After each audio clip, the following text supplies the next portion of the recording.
Welcome back Venus के मेहमान with मनाइल Sheikh. अब आज हमारे प्रोग्राम में जो हमारे खास गेस्ट हैं और खास सुबह पाकिस्तान के माथे का झूमर जिसकी हम बात करें वो बलूचिस्तान, और बलूचिस्तान का जो मकरान बेल्ट है उसके जो तुर्बत केज उनके जो है नुमाइंदे हमारे साथ मौजूद हैं और बहुत ज़बरदस्त बातें कर रहे हैं, अवाम के एहसासात, उनकी महरूमियों के ऊपर बात कर रहे हैं। सर मुझे बताइएगा कि बलूचिस्तान जी सब कुछ है, हर जी चीज़ है, अल्लाह ने सब कुछ दिया, जी सारी कंट्रीज की नजरें भी आप पर हैं, फिर भी बलूचिस्तान का सूबा केपीके से पीछे, पंजाब से पीछे, सिंध से पीछे, हाँ। क्या क्या वजह है इसकी?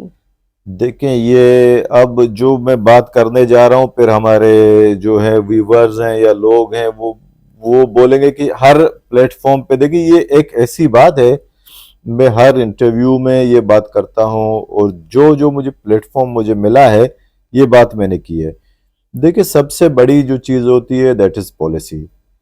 अब पॉलिसी देखें, हमारी पॉलिसी अगर इस्लामाबाद में जाके बनेगी और इस्लामाबाद में जो है बनी हुई पॉलिसी वो कहेंगे कि आप बलूचिस्तान पे इम्प्लीमेंट करें, देखिए ये पॉसिबल नहीं है। अब इसकी मिसाल मैं आपको इस तरह से दूंगा, जो क्वेटा जो बलूचिस्तान का कैपिटल है वहाँ के डायनामिक्स मुख्तलिफ हैं, तुर्बत के मुख्तलिफ हैं, गवादर के मुख्तलिफ हैं, चागी या बाकी ज़िलों की हम बात करें, हर जगह के अपने अलग डायनामिक्स हैं। देखिए, कहीं पे जो है अपना सरदारी जो ट्राइबल सिस्टम है, सरदारी अभी भी निज़ाम है, अभी भी हमारे मतलब ये है कि बलूचिस्तान में जो है बलोच है, पश्तून है, वो हैं। कुछ ज़िलों में मतलब सरदारी निज़ाम है। अब जैसे हमारा जो मकरान है वहाँ पे सरदारी निज़ाम नहीं है, तो अब कमें करने की क्या ज़रूरत है। देखें, हमारे जो असल जो स्टेक होल्डर्स हैं, अगर हमने देखे तुर्बत के अगर मिसाल के तौर पर मसले हल करने हैं या गवादर के मसले हल करने हैं या पंजगूर के मसले हल करने हैं, जब तक हम वहाँ के जो असल जो नुमाइंदे हैं, जो असल जो स्टेक होल्डर्स हैं, मकामी लोग हैं, उनको ऑन बोर्ड नहीं लेंगे, उनके साथ नहीं बैठेंगे और कोई पॉलिसी नहीं बनाएंगे, उन्हें पार्ट ऑफ पॉलिसी मेकिंग का हिस्सा नहीं बनाएंगे, हमारे मसले में नहीं समझता हल हो। अब देखिए, गवादर एक कोस्टल बेल्ट है और तुर्बत जो है वो टोटली वो डिपेंड करता है बॉर्डर ट्रेड पे। अब एक कोस्टल बेल्ट की एक पॉलिसी अगर आप बनाते हैं, आप उसको तुर्बत में इम्प्लीमेंट नहीं कर सकते, अब पूरे बलूचिस्तान में एक पॉलिसी हम कहाँ से इम्प्लीमेंट कर सकते हैं। अब क्वेटा के लिए जो एक सिटी है, जो एक मेन, वहाँ काफ़ी जो है बाकी लोग हैं, सेटलर्स हैं, बाकी लोग हैं, लॉ एंड ऑर्डर की सिचुएशन डिफरेंट है, हमारी जो पहाड़ी इलाकों की डिफरेंट है, तो हर जगह की देखें अपनी डायनामिक्स है। अब वो बनाते हैं एक पॉलिसी, वो कहते हैं जी आप पूरे बलूचिस्तान पे करें, वो दैट इज नॉट पॉसिबल। मुझे बताइएगा मीर साहब कि ना कोयटा को सबसे अलग थलग क्यों रखा जा रहा है? जब देखें जाफर पर जो है ट्रैक पर हमला हो जाता है, बाय रोड भी हम नहीं जा सकते हैं, जब तक हम जाएंगे नहीं, यहाँ की आवाम वहां नहीं जाएगी तो कैसे चलेगा? क्यों लॉ एंड ऑर्डर, क्या क्यों ये करवाया जा रहा है खुद कि ये आपस में मसलों में उलझे रहें और इसकी तरक्की ना हो सके, ये वजह है क्या? देखें, इसमें मैं थोड़ा खुल के बात करूंगा। देखें, अब इसमें काफ़ी सारी चीज़ें फ्रोक्सीज हैं, इसमें इंडिया का भी हाथ है, मेन जो वो रोल है वो इंडिया का है। अब इंडिया देखें कभी भी नहीं चाहता हमारा मुल्क पाकिस्तान स्टेबल हो। अब बलूचिस्तान में जाहिर सी बात है डिस्टर्बेंस होगी तो उसके असरात पूरे पाकिस्तान पे पड़ेंगे। बलूचिस्तान की तरक्की पाकिस्तान की तरक्की है, ठीक है। तो ये कुछ इस तरह के मामलात हैं जहाँ पे इंटरनेशनली इश्यूज हैं, अब उनको थोड़ा जो है सॉल्व करने की ज़रूरत है।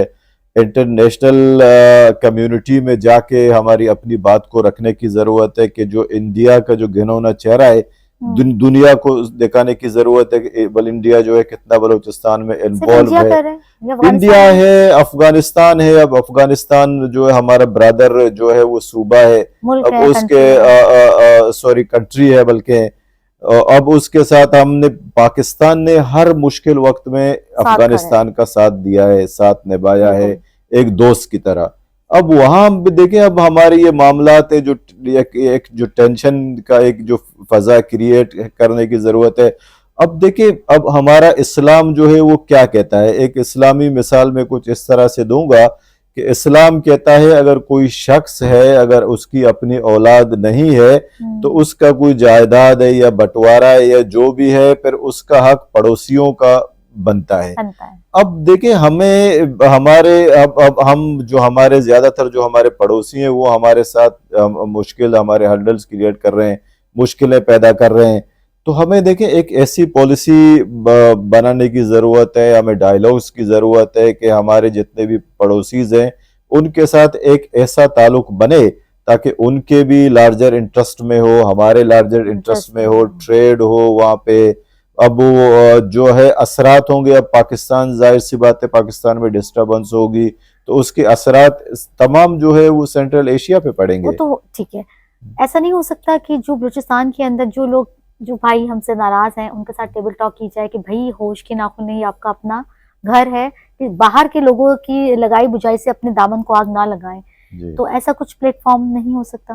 دیکھیں کیا کچھ ممکن نہیں ہے. اب دنیا میں بہت ساری ایسی مثالیں ہیں جہاں ڈائیلاگس کے ذریعے, جہاں بات چیت کے ذریعے مشکل حل ہوئے ہیں. اب ہمارے بھائی ہیں جو پہاڑوں پہ گئے ہیں, اب ان کے ساتھ بالکل ہمیں چاہیے کہ اس طرح کا, مگر دیکھیں ایک چیز ہے کہ ان کو جو ہے یہ پاکستان کا جو ہے وجود قبول کرنا پڑے گا, تب جا کے ان سے کوئی بات ہو پائے گی. ٹھیک ہے, اب اس طرح کا جو ایک ہر چیز کے لیے دیکھیں ایک ماحول کریٹ ہوتا ہے, پہلے ماحول کریٹ ہوتا ہے پھر جا کے بات ہوتی ہے, بات ہونے کے بعد تب بعد میں جا کے جو ہے مسئلہ حل ہوتا ہے. ٹھیک ہے, اب ہمیں اس طرح کا ماحول کریٹ ہو کہ وہ پاکستان کو قبول کریں, پاکستان کی ڈگنیٹی کو قبول کریں, تب جا کے ان سے بات ہو پائے گی.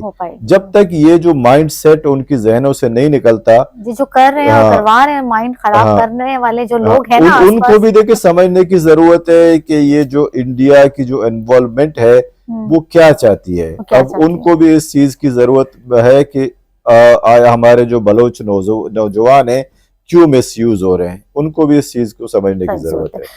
آخر ایسا کوئی میسج جو اپنی ریاست کو دینا چاہیں؟ دیکھیں میسج اپنی جگہ میں جو ہے اپیل کرنا چاہوں گا. دیکھیں میں بلوچستان کے جو جتنے ہمارے جو پولیٹیکل پارٹیز ہیں, میں ان کی طرف سے یہ اپیل کرنا چاہوں گا کہ برائے مہربانی اس ملک میں ہمیں سیاست کرنے دیں. ہم نے جو ہے ہمیشہ پاکستان کے فریم ورک میں رہتے ہوئے جمہوری طرز سیاست پہ یقین رکھا ہے, اور ہماری جتنے بھی میرے والد صاحب کی اتنے سالوں کی جو پولیٹیکل اسٹرگل ہے, محنت ہے, ہم جو ہے اس ملک کے فریم ورک میں رہتے ہوئے ہم نے کی ہے. اور اس طرح کی یہ جو ہرڈلز یہ کریٹ کیے جا رہے ہیں کہ اصل جو سیاسی لوگ ہیں ان کو آگے نہیں جو ہے آنے دیا جا رہا ہے, ان کی دربندی کی جا رہی ہے, ان کے جو ووٹرز ہیں ان کو جو اپنے حق رائے دہی استعمال کرنے کا موقع نہیں دیا جا رہا ہے. برائے کرم ان چیزوں کو روکا جائے, ہمیں سیاست کرنے دیا جائے. اور اس ملک میں دیکھیں جب تک اگر ہم اس طرح کی ہرڈلز ہمیں کریٹ ہوں گی, اس طرح کی ہرڈلز ہمارے سامنے آئیں گی, تو پھر ہمیں ظاہر سی بات ہے ہم سوچیں پھر اس طرح کی سیاست کا پھر کیا فائدہ. وہ ظاہر سی بات ہے انسان جو ہمارے ووٹرز ہیں وہ کب تک صبر کریں گے, پھر جو احساس محرومی ہے اس طرح بلوچستان کی وہ کب ختم ہوگی. تو میری یہ ریکویسٹ ہے کہ برائے مہربانی پولیٹکس کو ڈیریل نہ کیا جائے, اس جمہوریت کو ڈیریل نہ کیا جائے, ہمیں سیاست کرنے دیا جائے. بڑی مہربانی, سیاست بھی کرنے دی جائے. اور میں یہاں پر ایک بات کہوں گی کہ وہاں کے مقامی لوگوں کو لے کر آئیں. بلوچستان ہمارا صوبہ ہے, ہم چاہتے ہیں ترقی کرے گا, پاکستان ترقی کرے گا. جو وہاں کے مقامی وہاں کے امیدوار ہیں ان کو آگے لایا جائے, ان کو اسمبلی میں لایا جائے. ان کو پتا ہے کہ کیا احساس محرومی ہے, وہاں کی کیا پرابلمز ہیں, کیا مسائل ہیں, تاکہ وہ سورٹ آؤٹ ہو سکیں. ایسا ہی ہے سر؟ بالکل اسی طرح ہے. اچھا, اس کے ساتھ ساتھ سر انشاءاللہ میں بلوچستان میں مکران جو بیلٹ ہے, تربت کیچ ہے اور مند ہے, ہم وہاں پر آئیں گے, وہاں کی چیزوں کا بھی وہ بھی ہم پوری عوام کو دکھائیں گے, پورے پاکستان کو دکھائیں گے کہ یہاں ان چیزوں کی ضرورت ہے. اور اسی کے ساتھ منائل شیخ کو دیجیے اجازت. ہمارے بہت خصوصی مہمان میر عبدالرؤف صاحب جو کہ اسپیشل آج انٹرویو دیا, انہوں نے بلوچستان کی ترقی کی بات کی. تو اللہ کرے بلوچستان ہمارا ترقی کرے. بہت شکریہ, اللہ حافظ.